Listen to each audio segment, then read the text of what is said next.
Hi everybody, Bonnie here from Bonico.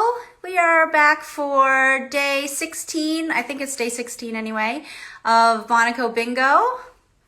And I'm going to give it a minute and let some people get a hi, Courtney. Thanks for coming.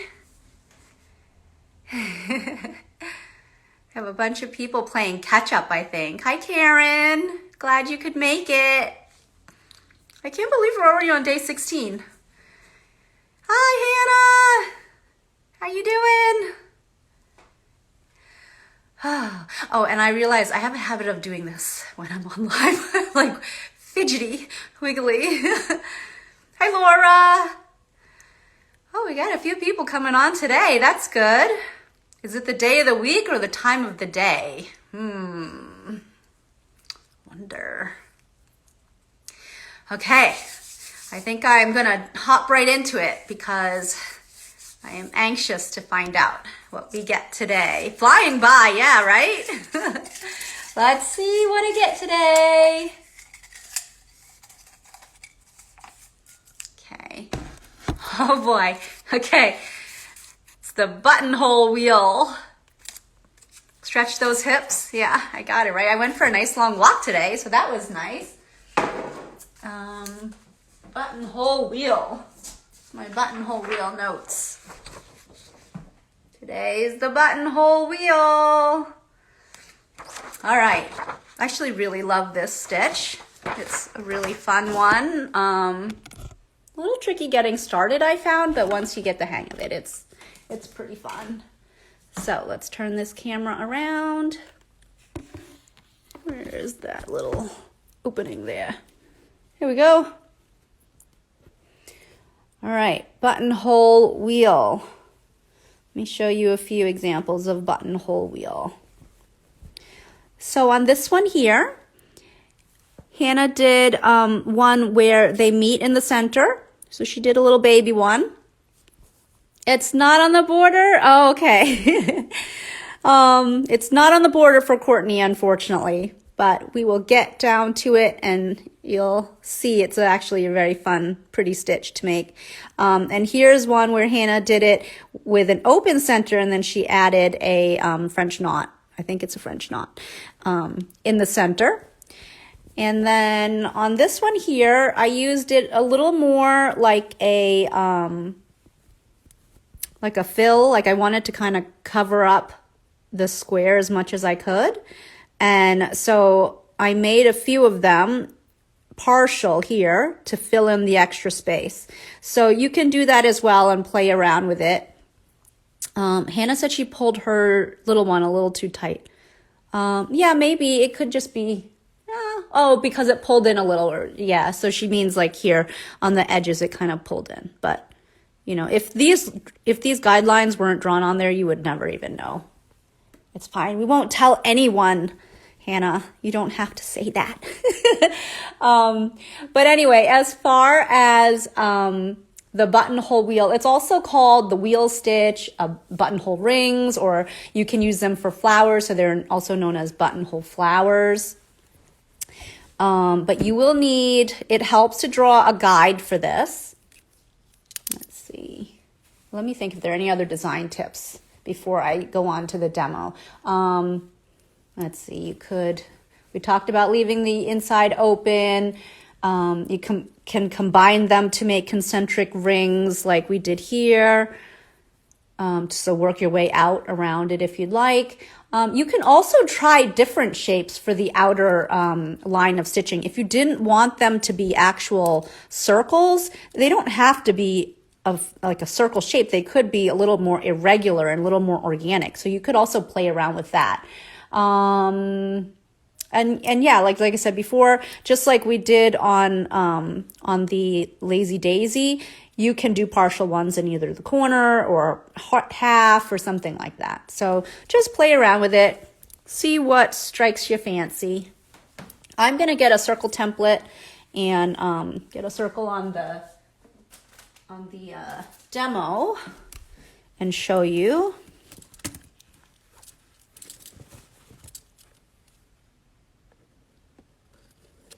If you don't have a circle template, you can use whatever you want.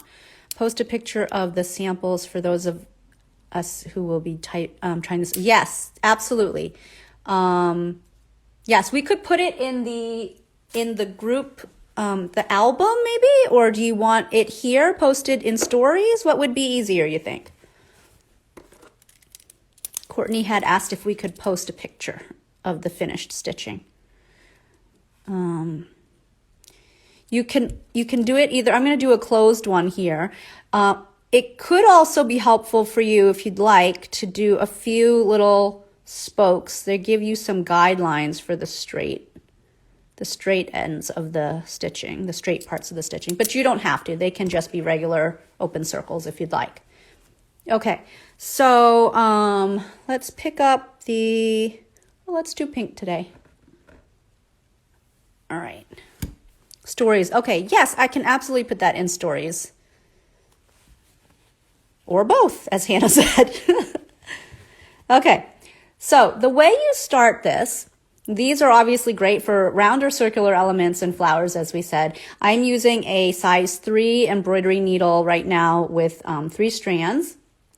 And let's see, so you're going to want to draw a guide. That's going to be helpful. And the way I like to start mine is I come up on the outside of the circle. Okay. And then I go back down in the center. Or if you're doing one with an open center, you would go down to the inner circle. I'm going to go down to the center. And I'm going to show you the poke and pull first, but this one works really great in the sewing method as well. And then I'm going to come up a little bit away from where I first came out of the fabric. So this is where the spokes were actually kind of handy. And the more spokes you have, or the closer you put these stitches together, the more spokes you'll get from the center, okay? I hope that makes sense. All right, so I'm going to come up, and this comes up inside this loop. So when I pull, it's going to hold on to that. All right, now I'm going to hold this with my non-dominant hand, and then I'm going back down. I'm holding that working thread. I'm going back down into the center, and this time I'm going to come up. So I'll show you the sewing method now. I'm going to come up, and I'm going to hold the back end and slide that thread underneath the needle. Okay? And then pull. And so it tacks it down. So as you can see, as you work your way around, it continues to make those little spokes and also draws in that outer edge of the circle. And I just want to get around all the way around to show you how you can finish at the end. Okay? All right, so again, if you want to have more of these lines from the center, more of those spoke lines, then you would just come up a little closer to that last stitch. Yeah, it does pack a lot of punch for this stitch. It isn't difficult. It is, once you get the hang of it, it goes really quick. And it can be really exciting the way you use it. All right, now let's get all the way around. It's hard for me to get my hand reaching that other thread, so I'm going to have to do the poke and pull for that. And I find it helps if you pull towards the outside first instead of pulling in, because then your tension's not going to be right, and your that outer line is going to get pulled in towards the center and not hold the shape as well. So go outside first. And,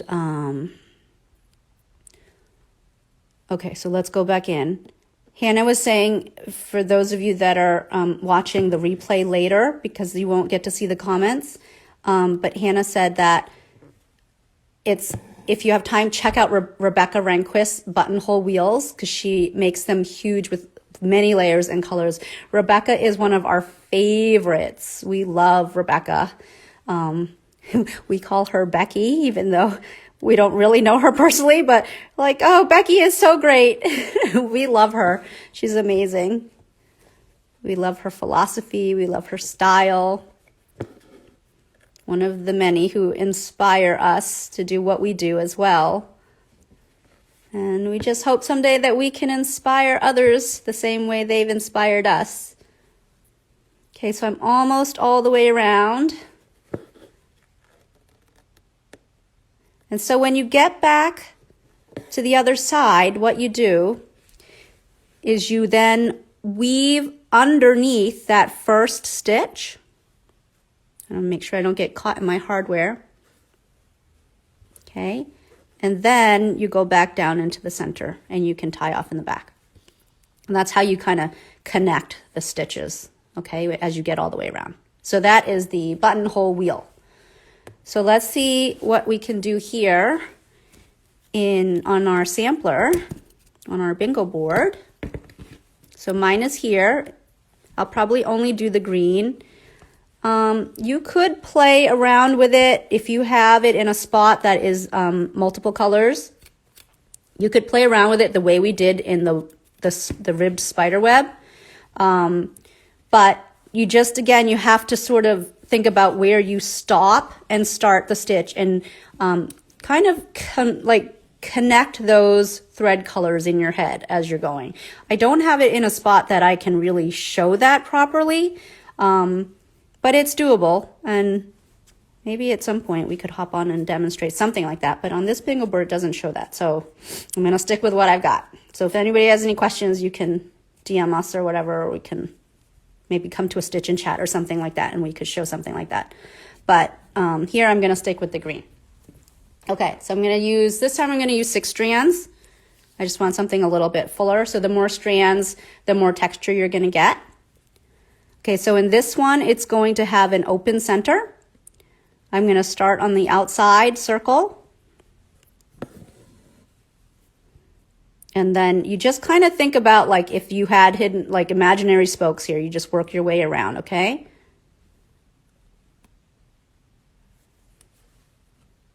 Okay, go under. Today is even more beautiful than the other day. Outside, the weather, I think it's even 60 degrees. It's crazy warm. And I was so happy because earlier, even though the temperature was nice, it was kind of overcast. And it just makes such a difference when the sun pops out. I don't know about the rest of you. I think it happens for everybody, but your mood just changes when the sun comes out. All right. So again, I'm pulling out towards the outside of the circle. That helps a lot as far as like keeping this outer stitch pulled away from the center and not having it sort of collapse in.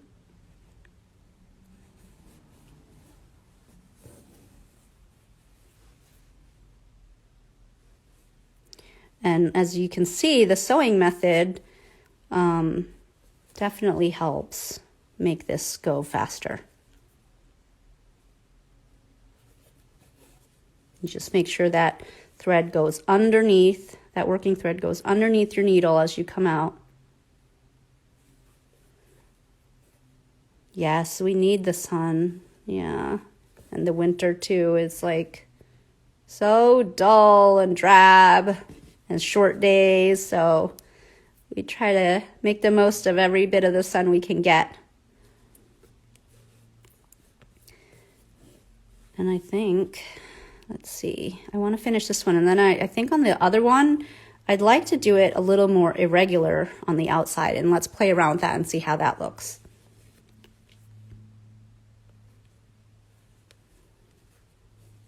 I wonder how everybody's doing with their borders now, their postage stamp bingo, because we are, as I said, I think on day 16, so we're getting there. It would be funny if a bunch of people get it on the very last day. So catch up on your stitching, everyone, if you want to win postage stamp bingo.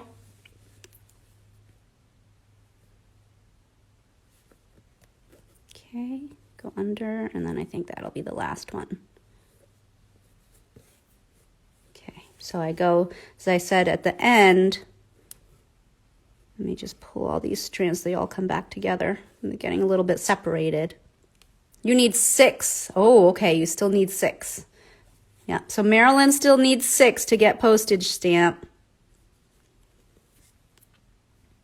Okay. So at the very end, I go underneath that first stitch and then back down to the center. And you can fill, so you can see how that could make a really pretty flower. You can fill the center with some seed stitches or some French knots or colonial knots. And then, so let's tie this one off. And then I want to try one with a little bit more of an irregular edge and see how that looks.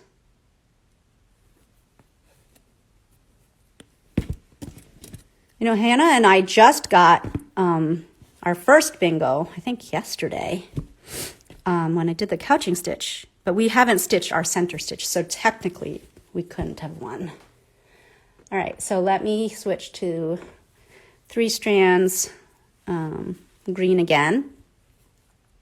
And I think what I'm going to do on this one is make it a little more irregular. And let's just play around and see how that looks. So I'll start on the line, but I'm going to go back out past that line. And let's see, we're just going to experiment here live. I don't know what this is going to look like exactly or how it'll turn out. So let's find out together. Okay, so I'm going to go in, and then I think I'm going to go out a little bit, and then I want to jump back in. And let's see what this looks like if we make it irregular. I think it's going to pull that down, but I think it might be okay. All right. And then to keep that tension, I'm going to jump back to the outer ring.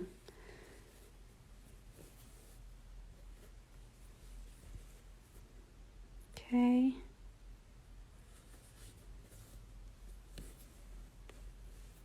So I don't know if you can call this technically a buttonhole wheel. It's not a wheel, it's not circular, but it is irregular on the outside. But it uses the same technique. So since we are in the, we're supposed to be experimenting on our sampler, might as well just make stuff up. We love to make stuff up. Let's see. Kind of cool. Kind of like that. There's a lot of potential, I think. Okay. Yes, definitely for flowers, right? And we are working on a kit now, a floral kit. Uh-oh, did I get all 3? I don't think I got all 3. To pull that out. We're working on a floral kit now, so I've got flowers on my mind. Hi, Melissa. I pulled the buttonhole wheel today, and I am now in the process of demonstrating what it would look like if it was irregular. I think I have a little weird knot in here. Boy, see, when we say this is live, it's live. All kinds of things happen. We have no control over it. Okay. So here it is with an irregular edge, and I'm using this printed part of the bingo board as a semi-guide because I'm not exactly following it, but it's giving me a starting point, and I'm kind of going back and forth between the inner ring and the outer ring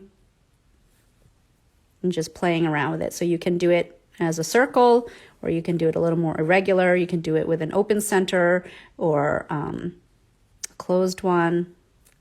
Whatever you feel like. So do watch your tension when you're doing the stitch. Especially since I'm doing the sewing method, you can see my fabric's getting kind of loose. So I tend to stitch really tightly.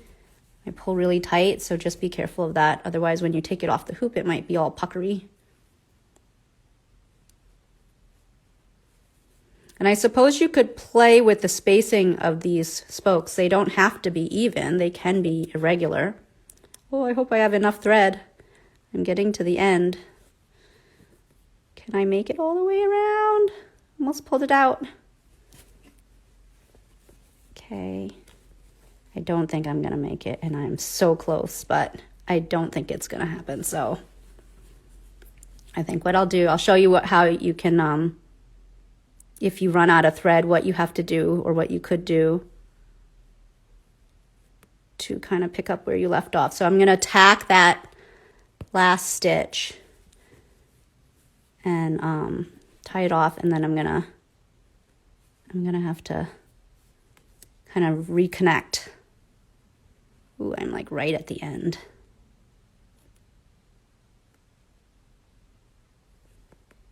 Okay. All right, let me see. I need to get some more green. Or maybe we should just, in the interest of time, so I don't have to pull another strand of green and separate them. Should I use a different color?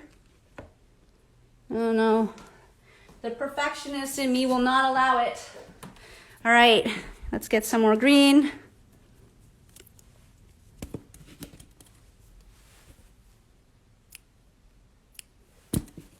And then I'm going to separate this back down to 3.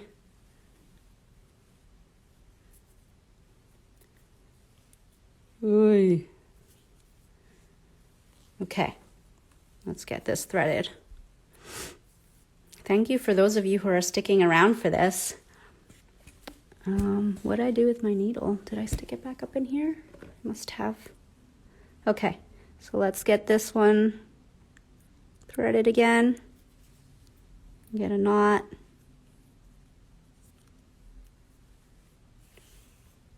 And all right, so this is what you do if you run out of thread like me. You can come back up, basically like inside that loop you just made.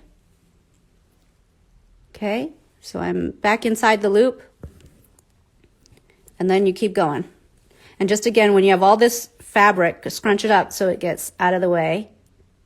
Okay, and then let's go back in and continue stitching. Okay, so I'm going to pull that back out. And all that just to do like 2 more stitches. Isn't it crazy? This is why we play thread chicken. Because you're like, I can make it. And then you run out. Okay, so now what I would do is I'd go back underneath that first stitch. It's not the prettiest one, but all right, I'm going to just let it go. All right, and then go back down into the center. So there is an example of one that's more irregular on the outside. The spacing on here I don't love, but it is a sampler, so I'm just going to deal with it. And I suppose if you wanted to, you could go in and do it again. You can also add another row and keep going. Oops, that's not where I want to come out. But anyway, let's just pretend. You could kind of do a concentric circle outside of it.